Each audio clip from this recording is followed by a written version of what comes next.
Mamma mia, salut les amis et bienvenue dans cette nouvelle vidéo des teachers du net. Je suis Honoré Unwanou et nous allons apprendre tout simplement dans cette vidéo à réaliser ce Mitsubishi qui apparaît juste devant vous à l'écran. Ok?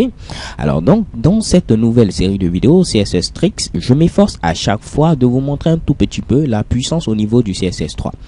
Avec le CSS3, on peut maintenant faire plein de choses qui nécessitaient auparavant du JavaScript. Alors avec ce petit Mitsubishi, on pourra utiliser ce qu'on appelle ici les keyframes. Ce sera pour vous l'occasion de découvrir la puissance de ces derniers si vous n'avez jamais entendu parler. Alors je vais vous présenter avant de commencer l'arborescence de notre dossier. Donc pour ce faire, je vais me rendre tout simplement au niveau de mon dossier CSS Tricks, le loading. Et à ce niveau, on peut voir tout simplement que j'ai un fichier index.html et un fichier CSS qui va avoir ici comme nom style.css. Ok? Donc dans mon dossier CSS, j'ai mon unique fichier de style, mon unique feuille de style plutôt, et j'ai également mon fichier index.html présent tout simplement à la racine.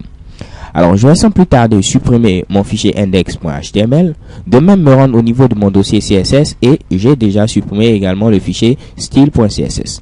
Alors je vais rapidement les recréer pour que nous puissions commencer sur de bonnes bases. Ok? Donc on crée le fichier index.html, donc index.html, parfait. On va créer également le fichier style.css, donc je le supprime rapidement et je crée ce fichier style.css. Apparemment il joue au cache-cache avec moi, hein? Pas de souci, parfait. Alors tout est bon, je vais rapidement prendre mon dossier et le transférer au niveau de mon éditeur de texte Sublime Text. Parfait. Alors on va commencer par le fichier HTML, donc pour cela je vais mettre tout simplement le doctype en HTML, puisque nous allons utiliser tout simplement ici HTML5. Donc doctype HTML, je mets ensuite HTML, shekebam. À ce niveau comme titre, je vais appeler ma page loading. Parfait. Je vais mettre également ici la balise meta, donc je vais mettre ici meta char7 UTF-8 pour gérer un tout petit peu l'encodage des caractères, donc UTF-8. Parfait. Ensuite, je vais relier ce fichier à mon fichier CSS. Donc, je mets ici tout simplement link, shekebam. À ce niveau, il faut rentrer dans le dossier CSS et rechercher le fichier style.css. Ok, parfait. Ensuite, qu'est-ce que je vais faire? Donc, sachez qu'au niveau de HTML5, on n'a plus besoin forcément de mettre ici ce slash là. Ok, c'est pas obligatoire. Mais moi, je préfère le mettre par souci ici de préférence. Ok, parfait. Au niveau de HTML, je vais rajouter également ici lang pour dire que nous utilisons ici comme langue le français, donc la langue de Molière. Parfait. Donc je me rends rapidement au niveau de mon fichier style.css et je vais vérifier tout simplement que ces deux fichiers sont reliés. Donc pour cela, je mets ici background. Ok. Et comme couleur, je vais mettre pourquoi pas ici du rouge, donc background red. Ok. Shekebam, on voit bel et bien que nos deux fichiers sont reliés. Donc là, je vais essayer d'utiliser la magie au niveau de Windows pour avoir ici un rendu en même temps de mes deux fichiers. Parfait. Donc ici, on peut voir que les deux fichiers sont bel et bien reliés. Je vais retirer tout ce Mitsubishi et on va partir maintenant par créer ici ce qu'on veut. Alors, qu'est-ce qu'on va faire? Ici, à ce niveau, nous avons besoin d'abord de la barre. La barre dans laquelle va pouvoir défiler la toute petite boule qui apparaissait tout juste au début. Donc, pour commencer, je vais mettre tout ce que je vais faire comme Mitsubishi dans un bloc div qui a pour classe container. Ok? Donc, ici, je mets div class container. Donc, c'est tout simplement ce bloc div là qui va regrouper l'ensemble de ma page. Parfait? Ensuite, je vais mettre ici tout simplement un autre bloc div, cette fois-ci qui va représenter tout simplement la barre dans laquelle va défiler ici la boule. Donc pour cela, je mets ici point et je vais l'appeler tout simplement barre. Parfait. Également, je vais mettre maintenant ma petite boule, donc ma sphère. Je vais la mettre pourquoi pas dans un span qui aura pour classe tout simplement ici sphère. Donc en grosso modo, voici ce qu'on doit avoir au niveau du fichier HTML. Donc j'ai ici mon conteneur qui va contenir tout simplement l'ensemble de ma page, donc mon enveloppe globale. J'ai ensuite ici un bloc div qui a pour classe barre, qui sera tout simplement ici la barre. Ensuite, j'ai également ici un span de classe sphère qui va contenir tout simplement la boule qui va aller de gauche à droite. Ok? Bien. Donc, si on se rend au niveau de notre fichier style.css, on va commencer maintenant à mettre un peu de mise en forme. Alors, première des choses, je vais m'attaquer à mon conteneur. comme ceci, et je vais m'attaquer ici spécialement à la barre. Donc je mets ici un point barre. Donc je m'intéresse tout simplement à la barre en elle-même. Donc première des choses, je vais faire quoi? Pour rendre visible cette barre, je vais lui donner d'abord une largeur. Donc je vais mettre ici width, et comme largeur, je vais lui donner pourquoi pas 200 pixels. Également, je vais lui donner ici comme hauteur, donc je mets ici height, et comme hauteur, je vais lui donner pourquoi pas 25 pixels. Ok, donc je lui donne 25 pixels comme hauteur. Je vais mettre également ici une bordure, donc je mets ici border, et comme bordure, je vais lui donner tout simplement pourquoi pas 3 pixels solide, et je vais lui donner comme couleur EA, EA, EA, qui est une couleur, qui est une couleur que j'aime très bien. Donc je reprends EA, EA, EA, point virgule, shake-bam, j'ai ce que je veux. Donc on peut voir déjà apparaître ici notre barre qui a tout simplement ici quoi? Elle a une bordure de 3 pixels de largeur, ici de couleur, ici EA, EA, donc un peu de gris clair, ok. On a également ici une hauteur de 25 pixels. Alors ce que je vais faire, je vais également centrer tout ceci. Donc pour ce faire, je vais mettre tout simplement un margin. Donc je mets ici margin, et je vais donner 100 pixels du haut et également au niveau du bas, donc 100 pixels. Et pour la gauche, la droite, je vais mettre ici auto, ce qui va me permettre de centrer en quelque sorte mon bloc plutôt, comme vous pouvez le voir. Donc ma barre ici est en quelque sorte centrée. Bien, je vais également arrondir les bords. Donc pour cela, on va utiliser la propriété border radius, vous l'aurez deviné. Donc je mets ici border radius, et je vais lui donner ici, soyons un peu crazy, 7 pixels pour bien arrondir les bords. Donc ici on voit que les bords sont également ici très bien arrondis. Parfait. Alors ensuite, je vais mettre ce bloc en position relative. Donc je mets ici position relative, ce qui va me permettre de pouvoir déplacer ma sphère sans trop de problèmes. Donc également ici à ce niveau, si vous avez des problèmes au niveau du positionnement en CSS, je vous invite à regarder ma série de vidéos consacrée ici à HTML5 et CSS3. Ok. Donc après avoir mis ce Mitsubishi, je crois que pour l'instant ça pourra faire l'affaire, mais je vais agir également pourquoi pas sur le background. Donc je mets ici background, et comme background, je vais mettre tout simplement ici avec le RGBA. Donc pour le rouge, je mets 0, donc je vais donner tout simplement la couleur blanche, et je vais jouer sur l'opacité. Donc je vais prendre plutôt la couleur noire. Ok, donc 0, 0, 0, cela veut dire ici du noir. Et pour jouer sur l'opacité, je vais mettre pourquoi pas 0,5 ou 0,6. Ok, donc je donne ici 0,6. Donc RGBA, la première valeur permet de jouer sur quoi? Sur le degré de rouge. La seconde valeur, le degré de vert. La troisième valeur, le degré ici de bleu. Et A, c'est alpha pour gérer un tout petit peu l'opacité. Ok, donc plus la valeur ici. Donc si je mets par exemple ici 0,7, vous allez voir ce que j'ai comme résultat ici encore. Vous voyez, donc plus c'est proche de 1, plus ici la transparence va diminuer en quelque sorte. Là c'est un peu trop noir. Je vais essayer de me conformer à ce que je vous avais montré en tout début. Donc je mets ici du blanc, je vais mettre tout simplement ici 0,6. je crois que ce sera parfait. Voilà mon Mitsubishi. Ensuite, qu'est-ce qu'on va faire? On va rajouter le texte tout juste en bas pour dire ici loading. Donc pour ce faire, je mets ici tout simplement conteneur pour dire que j'agis tout simplement sur mon conteneur global, et je vais agir sur ma barre. Au niveau de la barre, je vais afficher après, donc je mets ici after pour dire on va gérer tout ce qui va se passer après ma barre. Donc première des choses, je vais mettre ici du contenu. Donc je mets ici content, et comme contenu, je vais mettre tout simplement loading pour montrer que c'est un chargement qui a lieu. Ok, donc je mets point virgule, et chez Kebam, vous pouvez voir ici apparaître ici le loading. Pour gérer au mieux ici au niveau de ma barre, je vais rajouter un font size. Ok, donc un font size, pourquoi pas de combien de pixels? Disons 20 pixels. Soyez un peu crazy. Donc j'ai mis ici un font size de 20 pixels. On voit que mon texte est devenu ici un peu plus grand. Deuxième des choses, je vais jouer sur le font family. Donc je vais préférer mettre ici du Verdana que j'adore ici. Donc je mets ici tout simplement Verdana. Ok. Ensuite, je vais mettre ce bloc en position absolue. Donc je mets position absolute. Et ce que je vais faire, je vais le placer tout juste en bas. Donc ici à ce niveau, je mets d'abord ici un left.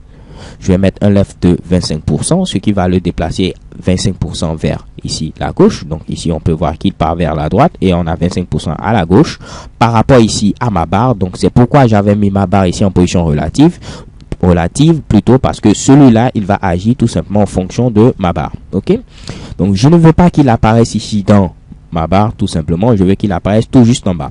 Donc je vais le mettre ici également, mettre un top de pourquoi pas 150%, ce qui va le faire tout simplement descendre. Ok, donc on peut le voir ici à ce niveau. Je crois que c'est parfait. Donc là on vient d'agir en quelque sorte sur le test qui va apparaître tout juste en bas. Il nous reste tout simplement à agir maintenant sur la sphère, donc la boule qui va se déplacer. Donc je mets également ici le point conteneur pour dire que j'agis tout simplement au niveau du conteneur. Ok, je vais mettre également un point barre pour dire que j'agis sur la barre, et je mets pour terminer point sphère pour dire que j'agis sur la sphère. Alors première des choses qu'il faut faire, c'est quoi? Il faut mettre ici un display block parce que d'abord le span par défaut, la balise générique est une balise en ligne. Ok, donc je mets display block pour que ce soit ici un élément de type bloc. Parfait. Ensuite, il faut que je puisse donner ici une largeur, donc je mets ici 8, et comme largeur je vais être un peu léger, je vais mettre 23 pixels. Parfait. Au niveau de la hauteur, je vais dire qu'il prenne toute la hauteur même du bloc barre, donc ici je vais mettre 100% puisque nous sommes déjà bien orienté au niveau de la barre, donc il va prendre toute la hauteur au niveau de la barre. Ensuite, ce qu'il faut faire, je vais mettre tout simplement un background pour que l'élément puisse apparaître. Donc comme couleur de fond, je vais mettre quoi? Je vais mettre tout simplement la même couleur que je vous ai dit que j'adore, EA. Ok, donc vous pouvez voir également que mon élément commence à apparaître. Deuxième des choses que je vais faire quoi? Je vais mettre ici un border radius pour que l'élément puisse être arrondi. Et là, comme border radius, je vais mettre, pourquoi pas, 50%. Sachez qu'on peut mettre des valeurs tout simplement en pixels, mais également des valeurs en pourcentage. Donc lorsque je mets ici 50%, vous pouvez voir ici que j'ai 50% au niveau de mon bloc. Donc ici, je vais mettre, pourquoi pas, comme largeur 24. On va voir ce que cela donne. Shikebam, je crois que c'est beaucoup mieux. Donc on a également ici notre sphère qui est positionnée à ce niveau. L'idée, c'est maintenant de faire en sorte que la sphère puisse tout simplement bouger. Donc je vous avais dit, on va utiliser les keyframes. Donc pour commencer, d'abord je vais utiliser ici la propriété animation qui va me permettre de pouvoir gérer une animation. Donc je vais dire que je vais créer une animation que je vais appeler slide. Il faudra faire cette animation en 1 seconde 75, et pour l'instant je crois que je vais m'arrêter là. Donc il nous faut maintenant créer cette animation slide avec ici le keyframe. Donc je mets ici arrobase, et puisque je travaille au niveau de Mozilla, je vais mettre ici Moz pour dire que je suis au niveau de Mozilla. Ok. Ensuite, ce qu'il faut rajouter, il faut rajouter tout simplement ici keyframe. Ok, donc je vais mettre ici keyframes. Ok, alors ici je lui donne le nom slide puisque c'est comme ça que je l'avais appelé tout juste en haut. Et ce que je vais dire tout simplement au niveau d'ici, tu dois aller, je vais rapidement mettre ce code et vous l'expliquer. Donc ici ce sera un margin left de pourquoi pas 90%. Ce que je dis au niveau de ce keyframe, donc ici on va laisser un espace à gauche, donc ici une marge extérieure à gauche de 90%, ce qui va faire que mon élément pourra avancer. Donc j'aurai ici tout simplement à ce niveau une marge de 90% ok, au niveau de la gauche. Donc ici je vais tout simplement rajouter les préfixes pour que cela puisse être compatible avec l'ensemble des navigateurs. Donc je copie ici ce petit Mitsubishi et je vais le coller sur plusieurs lignes. Donc 2, ici 3, oups, et également ici 4. Donc le premier ce sera ici pour Mozilla, donc je mets ici Moz. Ensuite le second sera pour Google Chrome, donc je mets ici WebKit. Ok, je vais mettre également ici un MS pour Internet Explorer, et également O pour Opera et également Safari. Parfait. Donc ici à ce niveau j'ai ce petit Mitsubishi. Je vais également ici copier et coller ce code là plusieurs fois. Ok, donc là je l'ai ici, mais je crois que je vais d'abord laisser mon petit Mitsubishi, donc je le copie. Tant qu'à faire, je vais le faire maintenant. Donc je le copie une première fois, une deuxième fois, une troisième fois, une quatrième fois. Ok, donc il y a des sites comme Prefix R qui vous permettent rapidement de générer cela. Ok, moi je le fais simplement à la main histoire de vous montrer comment cela fonctionne. Donc ici c'est WebKit. Ensuite ce sera ici tout simplement MS pour Internet Explorer. Je vais mettre ici O et je vais laisser ce petit keyframe pour celui-là par défaut. Ok, donc en quelque sorte voici ce Mitsubishi que j'ai dit. Ici à ce niveau je dis il faut gérer ici au niveau du slide et le faire en 1 seconde ici 75. Ok, donc si j'actualise, vous pouvez voir que mon élément ici, qu'est-ce qu'il fait?